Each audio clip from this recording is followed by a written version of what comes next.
넷플릭스 참교육은 판타지, 현실은 드라마보다 더해. 넷플릭스 오리지널 시리즈 참교육이 큰 인기를 끌며 교육 현장의 현실에도 관심이 쏠리고 있어요. 이 드라마는 가상의 교육부 산하기구인 교권보호국의 감독관들이 폭력과 응징을 통해 무너진 교육 현장을 바로잡는다는 내용이에요. 극중 묘사된 학교폭력이나 교권 침해 상황을 두고 시청자들 사이에선 극적 재미를 위해 과장된 면이 없지 않다라는 평가와 함께 현실은 드라마봐요. 더하다 이 등의 의견도 나와요. 현직 교사 및 교권단체의 평가는 어떨까요? 과장된 면이 있지만 큰 틀에선 현실을 반영했다는 시각이 많아요. 드라마의 흥행을 계기로 우리나라 교육 현장의 실태는 어떤지 들여다봤다. 교권 침해 논의하는 공식 절차만 하루 11.6건꼴, 폭행 성폭력 증가세 교육부가 발표한 2024년도 교육활동 침해 실태조사 결과를 보면 해당 연도에 총 4,234건이 지역교권보호위원회가 열렸어요. 이 가운데 93%가 교육활동 침해로 인정됐어요. 교보위는 교권 침해 사안이 발생했을 때 학생 및 보호자, 피해 교원의 보호 조치를 논의하기 위해 열려요. 단순 계산하면 교권 침해로 공식 절차에 회부되는 건이 하루에 11건 이상 발생하는 셈이에요. 교육부는 2020년부터 매년 교보위 개최 건수와 교육활동 침해 현황, 조치 결과 등을 조사해 발표해요. 교보위 개최 건수는 2020년 1,197건, 2021년 2,269건, 2022년 3,035건 등으로 매년 증가하고 있어요. 가장 최근 통계인 2024년 교보위 개최 건수는 서희초 교사 사망 사건이 발생한 2023년의 5,050건에 비해선 다소 줄었지만 사건 이전과 비교하면 많게는 3배 가까이 늘어난 규모요. 또한 2024년 개최 건수가 전년봐요. 줄었다고 하나 침해 행위의 수위는 나날이 높아지는 실정이에요. 국회도서관이 교육부 통계를 분석해 지난해 12월 발표한 데이터로 보는 교육활동 침해와 교원보호 자료에 따르면 교원에 대한 상해, 폭행 및 성폭력 범죄로 분류되는 침해 행위는 2020년 144건에서 2024년 675건으로 지속해서 증가했고 2025년 1학기에는 389건이 발생했어요. 이런 추세대로라면 지난해 전체로는 2024년 봐요. 100건가량 늘어났을 것으로 추정돼요. 교육부는 2024년 교육활동 침해 실태조사 결과 발표 보도자료에서 최근에는 교원에 대한 학생의 불법 촬영 허위 영상물도 발생하고 있다고 밝혔어요. 교보위 개최 건수는 교권 침해 현실이 최소한만 반영됐다는 지적도 적지 않아요.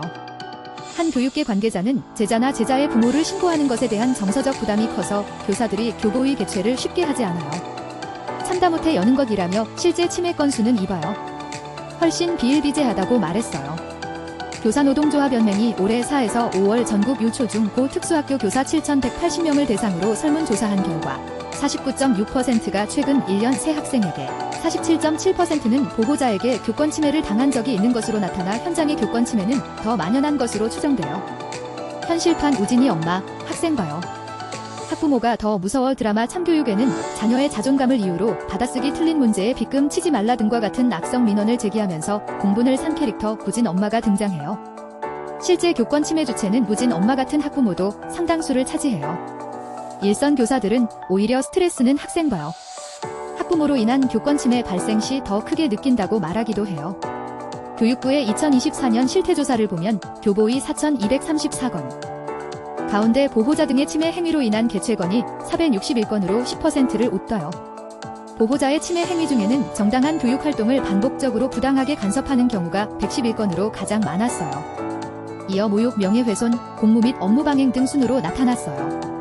교육부는 조사 결과를 발표하면서 학부모의 경우 자녀에 대한 교원의 언행이나 태도를 문제 삼아 아동학대 신고를 하거나 자신의 요구를 관철하기 위해 전화 면담을 통해 반복적으로 민원을 제기하고 폭언 또는 협박하는 경우가 주요 사례로 파악됐다고 밝혔어요.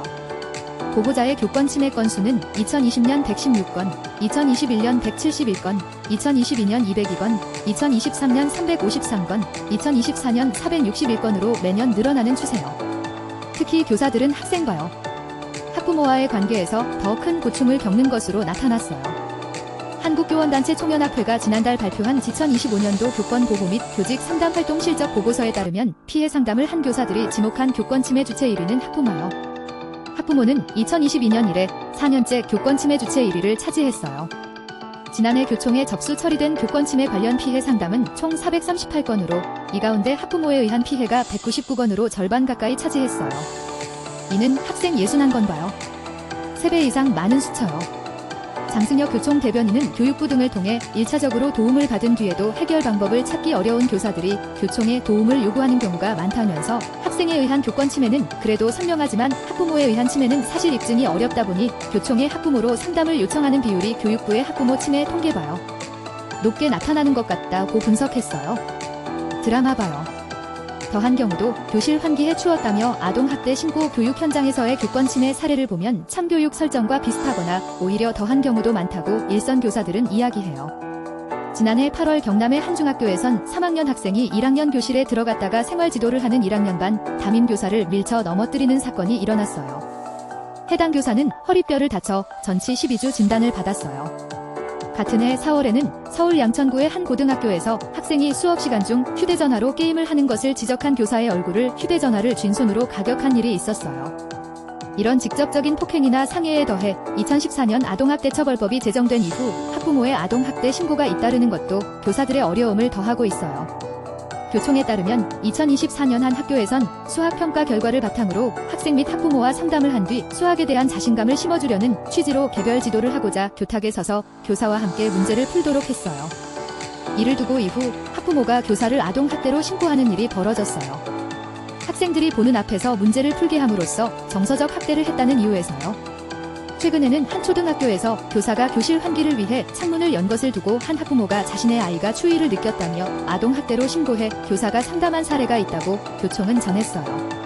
아동이 등교하지 않은 기간 동안의 학습 자료를 제공하지 않았다며 담임교사를 신고한 경우도 있었어요. 아동의 정신건강과 발달에 해를 끼치는 정신적 학대를 했다는 주장이에요. 학생과 교사 사이에 갈등 상황이 발생하면 일단 아동학대를 내세워 맞대응하는 경우가 있다고 한 현직 고등학교 교사는 전했어요. 데이터로 보는 교육활동 침해와 교원보호 자료에 따르면 2023년 9월부터 2025년 8월까지 2년간 교원이 아동학대로 신고돼 교육감이 의견을 제출한 건수는 1,439건에 이르러 20년 이상 경력의 이 교사는 조직하면 폭력으로 응징하는 참교육을 보면서 해방감을 느꼈다는 교사가 있을 만큼 현실은 암담하다고 말했어요. 또 다른 교사는 참교육길에서 사화는 재미있게 봤지만 5화부터는 외상 후 스트레스 장애가 오는 것 같아 더 못 봤다고 토로했어요. 학교 현장 아동학대법 모호한 정서적 학대 조항 개정 필요성 학교 현장에서는 특히 아동학대 신고의 경우 시급한 개선이 필요하다는 목소리가 커요. 그 중에서도 정서적 학대 조항을 구체화해 무분별한 신고를 예방해야 한다고 교육계는 요구해요. 장 대변인은 혈정을 갖고 아이들을 더 잘 가르치려는 과정에서 실수가 있거나 학부모 마음에 안 든다고 아동학대로 걸면 다시는 그런 열정을 갖기 어려워진다면서 심지어 학생 간 폭행이 벌어져 교사가 제재했는데 이를 두고 아동학대라며 신고된 경우도 있어요. 이러면 다음에 그런 일이 또 벌어질 때 누가 개입할 수 있겠느냐고 반문했어요. 이런 아동학대 신고는 대부분 무혐의 처분으로 끝나지만 이 같은 결과에 이르기까지 상당수 교사는 과도한 스트레스로 정신적 어려움을 겪어요. 아동학대로 신고되면 교육청과 경찰, 검찰의 조사를 받게 되며 결과가 나오기까지 통상 1년여의 기간이 소요되기 때문이에요. 현경희 전국교직원 노동조합 대변인은 아동학대 신고를 당한 교사들 대부분이 정신과를 다녀요. 자살한 교사가 모두 이런 문제 때문은 아니지만 아동학대죄로 걸려서 고초를 겪는 사람이 상당수 포함됐다고 본다고 말했어요.